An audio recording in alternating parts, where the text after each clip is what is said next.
ఆంధ్రప్రదేశ్ పరిపాలనలో కీలక మార్పులు చోటు చేసుకున్నాయి.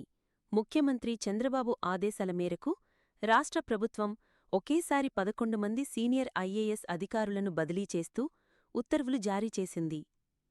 తిరుమల తిరుపతి దేవస్థానం ఈవోగా అనిల్ కుమార్ సింఘాల్ బాధ్యతలు స్వీకరించనున్నారు. ఇప్పటివరకు టీటీడీ ఈవోగా పనిచేసిన శ్యామలరావు సాధారణ పరిపాలనా శాఖ ముఖ్య కార్యదర్శిగా నియమితులయ్యారు.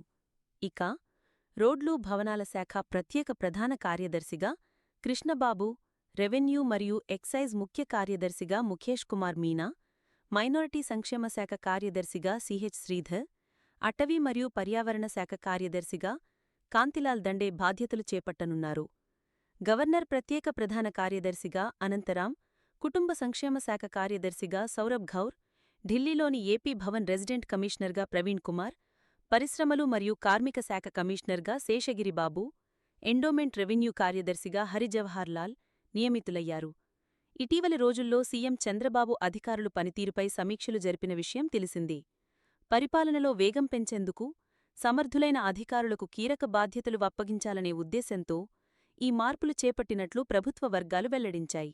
ఆంధ్రప్రదేశ్ పరిపాలనలో కీలక మార్పులు చోటు చేసుకున్నాయి.